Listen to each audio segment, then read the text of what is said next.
हम लोग आज की स्वाध्याय प्रारंभ करते हैं। और स्वाध्याय प्रारंभ करने से पहले हम लोग गायत्री महामंत्र का उच्चारण सबसे पहले कर लेंगे। आवाज आ रही है? कृपया बताएंगे एक बार।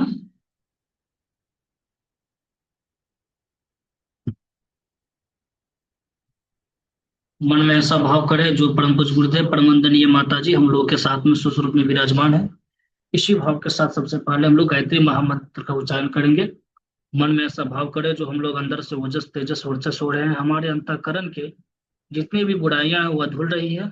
इसी भाव के साथ हम लोग गायत्री महामंत्र का उच्चारण करेंगे। ॐ भूर्भुवः स्वः तत्सवितुर्वरेण्यं भर्गो देवस्य धीमहि धियो यो नः प्रचोदयात्। सभी देवतुलाते बंधु जो मेरी पार्टी ऑनलाइन दिन स्टूडियो में जुड़े हैं, उनको हृदय से बहुत बहुत स्वागत है, बहुत बहुत प्रणाम है। सभी से विनम्र निवेदन है जो आप लोग ज्यादा से ज्यादा शेयर कर देंगे। अभी जो हम लोग परम पूज्य गुरुदेव परम वंदनीय माता जी के जो सूक्ष्म उपस्थिति में स्वाध्याय करेंगे, उस उस पुस्तक का जो अभी जो चल रहा है वह है आपको महाकाल और अ, युग प्रत्यावर्तन प्रक्रिया। और उस युग प्रत्यावर्तन प्रक्रिया का जो अध्याय हम लोग अभी अध्ययन कर रहे हैं वह अभी उसका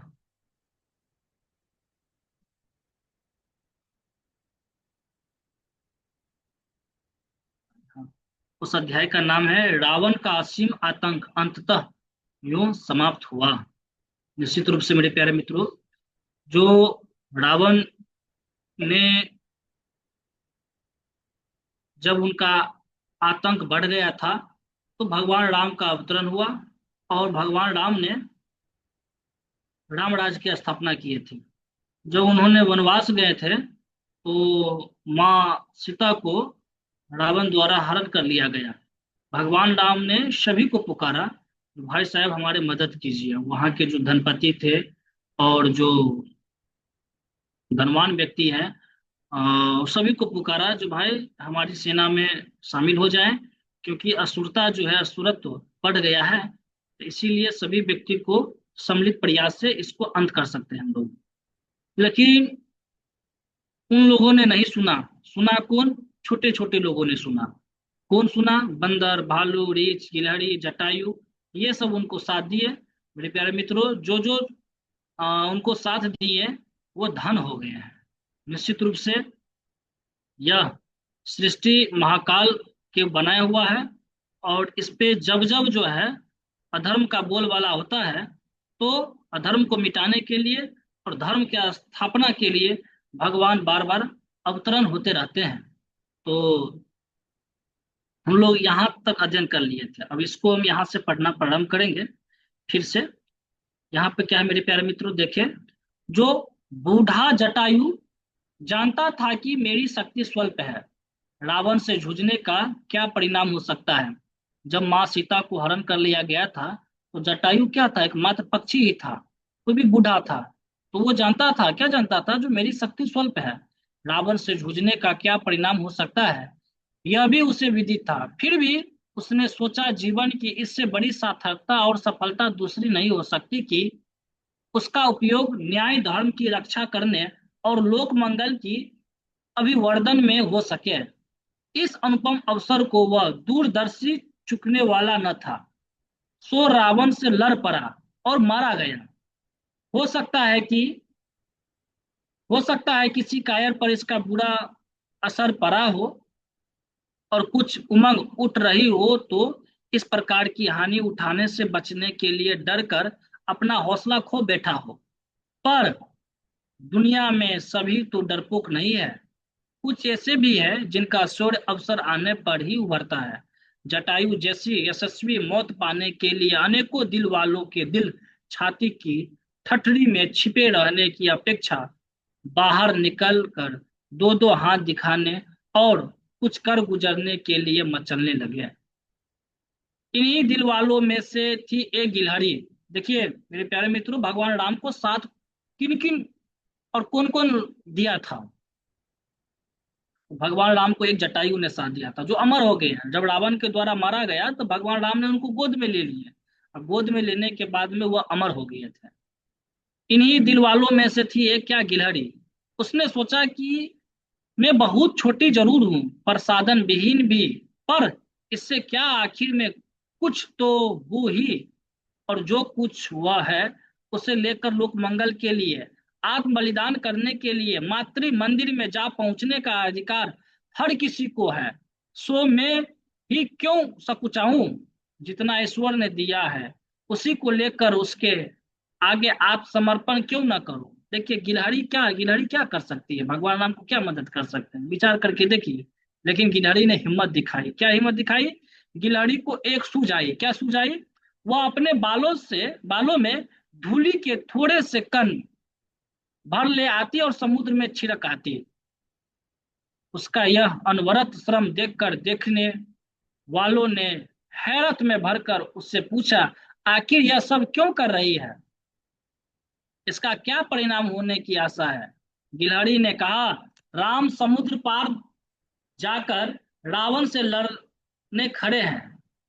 नल नील समुद्र पर पुल बनाने में जुटे हैं। हनुमान समुद्र को छलांग चुके हैं। फिर क्या इस बाधा के सागर को पाटने में मेरा कोई योगदान न होना चाहिए। भगवान राम ने भगवान राम को वो जो समुद्र पार करना था, तो उन्होंने देखी वो अपने जो बालों का जो वे बालू में उलट पुलट कर लेते थे, बालों में बालू का कण लेकर के समुद्र में जाकर के छोड़ जाते थे, ताकि वह समुद्र को हम लोग क्या करते, पाट दे उसको हम, समुद्र पर जो है सो पुल बना दे। हमें बताइए वो गिलहरी का क्या औकात था जो समुद्र पर पुल बना सके। नल नील बंदर भालू रीछ गिलहरी सबका क्या औकात था, कुछ नहीं था। लेकिन भगवान जो है हमेशा जब कभी भी आते हैं दो चीजों के लिए आते हैं मेरे प्यारे मित्रों। एक तो आते हैं जो उस समय के वर्तमान समय की जो आतंक बढ़ गया है, जो अनिति बढ़ गया है, तो उनको विनाश के लिए आते हैं। और दूसरे भगवान जो आते हैं उन समय में जो सौभाग्यशाली जो व्यक्ति है, जो प्राणी है, उनको सौभाग्य को जगाने के लिए भी भगवान आते हैं। वह सौभाग्यशाली प्राणी में थे कौन? जटायु। उस सौभाग्यशाली प्राणी में कौन थे? गिलहरी थे। और उस सौभाग्यशाली प्राणी में कौन थे? नल थे। उस सौभाग्यशाली प्राणी में कौन थे? बंदर भालू रीछ गिलहरी, ये सारे को सारे सौभाग्यशाली थे। और भगवान इन दो कामों के लिए आते हैं, जो अधर्म के विनाश के लिए और धर्म की स्थापना के साथ साथ में जो छोटे छोटे जो गिलहरी बंदर भालू रीछ जो थे, उनको जो है सो सौभाग्य को जगाने के लिए भगवान आते हैं। वही उनकी अंतरात्मा की पुकार को समझे हैं, वही जो है सो साहस किए हैं। क्या किए हैं? जटायु ने रावण से लड़ गया, गिलहरी ने समुद्र सुखाने के लिए दौड़ गए, नल नील ने पुल पर समुद्र पे पुल बनाने के लिए जुट गए, भगवान आ, हनुमान ने वो समुद्र को छलांग करके माँ सीते को ढूंढने के लिए जो है सो पहुंच चुके थे। ये सब कौन थे? ये सब जो है सो दिव्य आत्मा थे। भगवान जो है उनको उन समय का जो समय था, उस समय में उनके स्वभाव को जगाने के लिए भी अवतरण होते रहते हैं मेरे प्यारे मित्रों। ठीक वही समय अभी चल रहा है। वेद मूर्ति तपोनिष्ठ पंडित श्री राम शर्माचार्य ने कहा, बेटा तुम कार्य करो या न करो, युग तो बदल करके ही रहेगा। उन्होंने सबसे बड़ा क्रांति शुरुआत किए थे, विचार क्रांति अभियान। उन्होंने 3200 से ज्यादा साहित्य को लिखे थे। और इन समय में देखेंगे उनके सेना में भर्ती होने के लिए हम लोगों को शामिल किए हुए, माने यानी कि हम लोगों को सौभाग्य को जगाने के लिए भी भगवान अवतरित हुए हैं। और फिर से जो है सो वही मनुष्य में देवत का उदय और धरती पर स्वर्ग के अवतरण के लिए वेद मूर्ति तपोनिष्ठ पंडित श्री राम शर्मा आचार्य जी ने, उन्होंने जो हजारों वर्षों का कार्य जो है सो करके चल चुके हैं। बस हम लोगों को सौभाग्य को प्राप्त करना है। इसके तरह बंदर भालू रीछ गिलहरी और जटायु की तरह जो है सो सौभाग्य को प्राप्त करने की आवश्यकता है। और उनकी आवाज को कौन सुनते हैं? जो जन्म जन्मांतर से जो देवत्व गुण को लिए जो धारण लिए हुए जो यहाँ पर अवतरित हुए, वही उनकी पुकार को सुनते हैं। छोटे छोटे लोग, देखिए भगवान को बड़े बड़े लोग, बड़े बड़े प्राणी ने साथ नहीं दिया था, छोटे छोटे लोगों ने साथ दिया। और उन्हीं के माध्यम से उन्होंने जो है इस रावण राज्य को जो है सो अंत किए थे हुए हैं। भगवान कृष्ण को भी देखिए, विचार करके देखिए, कौन साथ दिया था? ग्वाल बालू ने साथ दिया था। गोवर्धन पर्वत जब भगवान कृष्ण ने उठाए थे, तो कानी उंगली से उठाए थे, लेकिन श्रेय सभी को दिए थे। सभी ग्वाल वालों जो उनके मित्र थे, सभी को श्रेय मिला था, सभी ने मिल करके जो है सो गोवर्धन पर्वत उठाए थे। लेकिन वास्तविकता यहाँ पर क्या है, भगवान की शक्ति थी, और भगवान की शक्ति के द्वारा गोवर्धन पर्वत जो है सो उठाया गया था, परंतु उन्होंने श्रेय और सौभाग्य सारे सभी को दिया था। इसीलिए मेरे प्यारे मित्रों, अभी जो वर्तमान समय चल रहा है, कुरीति उन्मूलन, नशा उन्मूलन, नारी सशक्तिकरण, है ना, ये जितने भी परम पूज्य गुरुदेव ने छोटे छोटे जो हमारे देश के, विश्व के, राष्ट्र के, परिवार को जो है वो उद्धार करने के लिए और उसके उन्नति के लिए और उनको आगे बढ़ने के लिए, हमारे जो कुरीति जो समाज में है, जो परिवार में, राष्ट्र में, देश में, विश्व में है, उनको मिटाने के लिए छोटे छोटे परम पूज्य गुरुदेव ने ये पुस्तक लिखे हुए हैं, और उनका जो छोटे छोटे कार्य, उसमें हम लोग भाग होकर के, शामिल होकर के अपने सौभाग्य को जगा सकते हैं। फिर आगे यहाँ पर क्या है, परम पूज्य गुरुदेव क्या लिखते हैं, परम पूज्य गुरुदेव यहाँ पर क्या लिखते हैं, जो हाँ गिलहरी के, तो गिलहरी के बारे में, आखिर इन बाधाओं के सागर से कुछ तो पटा ही जा सकेगा। इस छोटे से प्रयत्न से कितने समय में क्या परिणाम होगा, यह सोचना मेरे काम नहीं है। कौन बोल रही है, गिलहरी बोल रही है। सच्चाई के समर्थक एक ही बात जानते हैं, जो अपने पास है उसे लेकर आगे बढ़ना और निष्ठापूर्वक सतत संघर्ष में अपनी अंतिम बूंद समर्पित कर देना, सो ही तो मैं कर रही हूँ, गिलहरी बोले। फिर आगे क्या है, बस आगे नहीं बढ़ी। पूछने वालों की को उसी के एक साथी ने यूं कहकर चुप कर दिया कि उस टिटहरी की कथा याद करो, जिसने अपने अंडे बहा ले जाने की अपराधी समुद्र से लोहा लिया था और चोंच में बालू भरकर उसे पाटने का दुस्साहस किया था। जानते नहीं, ऐसे दुस्साहसी भगवान का सिंहासन हिला देते हैं और उनकी सहायता में उन्हें नंगे पैरों आना पड़ता है। टिटहरी के समर्थन में अगस्त ऋषि आए थे और उनने 3 चुल्लू में सारा जल पीकर अभिमानी समुद्र को इस बात के लिए विवश किया था कि अपनी अनिति भरे कदम वापस ले ले। जीत जब टिटहरी की ही रही तो यह गिलहरी अपने लक्ष्य तक क्यों नहीं पहुंच सकेगी। पूछने वाला निरुत्तर था। निदान बहस मंद बंद हो गई और गिलहरी का अभिनंदन करने राम उसके पास पहुंचे और अपने श्यामल हाथों की उंगलियों उसकी पीठ पर फेर कर एक ऐसा स्मृति पदक प्रदान किया जो हर छोटे समझे जाने वाले साधनहीन की हिम्मत अनंत काल तक बढ़ता रहेगा। कहते हैं कि तभी राम द्वारा फेरी हुई उंगलियों की रेखाएं अभी भी उस गिलहरी के वंशजों की पीठ पर एक शानदार पदक की तरह अंकित है। मेरे प्यारे मित्रों, गिलहरी की पीठ पर देखेंगे तो और भगवान राम के द्वारा जो उंगली फेरी गई थी, अभी भी उनका छाप जो है सो अभी भी वहां पे गिलहरी के वंशजों के पास में है। ये क्या था, भगवान का अनुदान था, भगवान का अनुदान था। फिर आगे क्या है, जो राम रावण युद्ध होकर रहा, एक से एक बढ़कर एक आतंकवादी असुर उस संग्राम में भूमिशायी हो गए हैं। सोने की लंका जल बल खर खाक हो गई। राम राज्य की स्थापना हुई और उसका विजयोत्सव विजयादशमी बड़े ठाट बाट से मनाई गई। सभी क्षेत्रों ने आश्चर्य किया, भला इतना साधन संपन्न रावण सपरिवार इतनी आसानी से कैसे मारा गया। समाधानकर्ता ने बताया, इसमें तनिक भी अचंभे की बात नहीं। पाप तो अपनी मौत मरता है, उसकी चमक बादल में चमकने और कड़कने वाली बिजली की तरह होती है, जो कुछ ही समय में अपनी उछल कूद दिखाती और फिर अपनी इस मूर्खता पर पछताती सकुचाती हुई मुंह छिपाकर बैठ जाती है। आश्चर्य की बात तो यह कही जा सकती है कि साधनहीन राम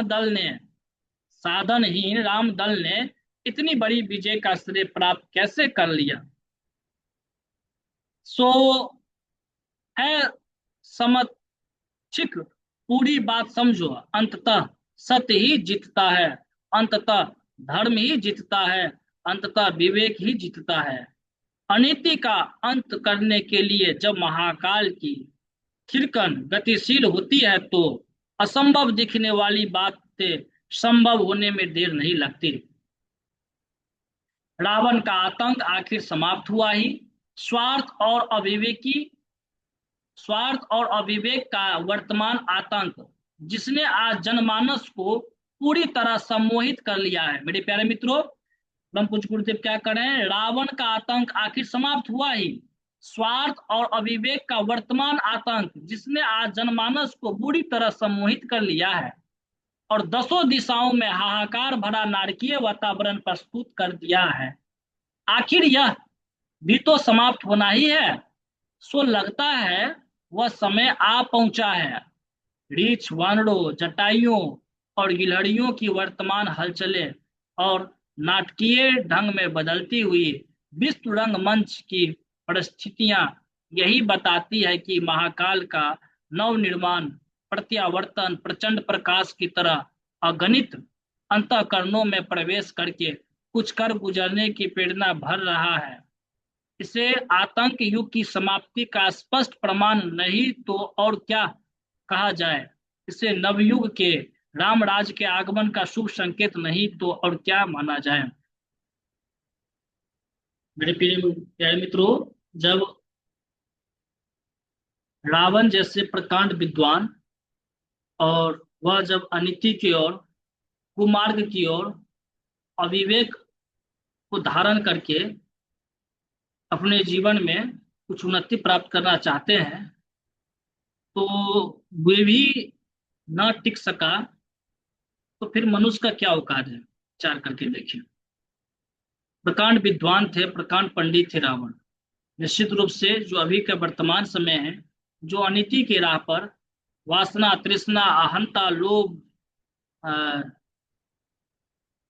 इस तरह के जो कुविचारों को, कुवृत्तियां को लेकर के आगे बढ़ना चाहते हैं और चाहते हैं कि मेरा हमेशा ऐसा ही समय रहेगा, तो ये जब रावण का नहीं रहा, तो विचार करके देखिए क्या हम लोग का रहेगा? कभी नहीं रह सकता है।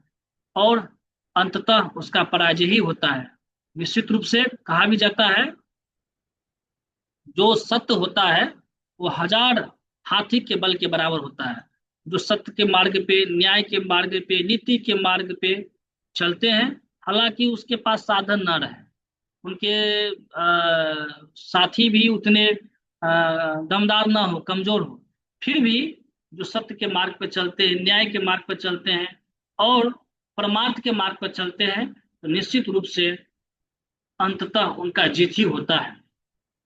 तो परम पूज्य गुरुदेव यहाँ पर हम लोगों को यह अध्याय के माध्यम से बताए हैं, जो अभी जो वर्तमान समय में जो समस्या दिखाई दे रही है, चारों तरफ बोलबाला जो दिखाई दे रहा है, तो कहा भी जाता है कि जब घना अंधकार होता है तो निश्चित रूप से इसका प्रमाण यह है, सूर्य उगने वाला होता है, प्रकाश आने का ये उसका मौका है। अभी तो युग संधि का बेला है, युग परिवर्तन का बेला है, और निश्चित रूप से यह परिवर्तन होकर के ही रहेगा, उसमें कोई दो राय नहीं है। लेकिन परिवर्तन किसके बल पे होगा? परिवर्तन विचारों के बल पे होगा। अभी जो है सो विचार रूपी रावण हर व्यक्ति के मस्तिष्क में है, और ये क्या है? आ, दिन का अभाव ही रात्रि कहा जाता है, प्रकाश का अभाव ही अंधकार होता है। प्रकाश अगर अगर रात्रि के समय भी प्रकाश को जला दिया जाए, दिया को जला दिया जाए, तो अंधकार मिट जाता है। उसी प्रकार ज्ञान का अभाव ही अज्ञान है, यानी कि हमारे अंदर में देवत्व का अभाव ही असुरत्व है, असुरता है। हमारे अंदर में देवत्वीय गुण नहीं है, इसका मतलब क्या है? असुरत्व है। हमारे अंदर में सकारात्मक विचार का अभाव ही नकारात्मक विचार है। तो निश्चित रूप से यह परम पूज्य गुरुदेव की जो पुस्तक है, जिसके माध्यम से हम लोग ज्ञान, प्रकाश, देवत्व, है ना, इनकी गुणों को धारण कर सकते हैं और इनको हम फिर आगे बढ़ा सकते हैं।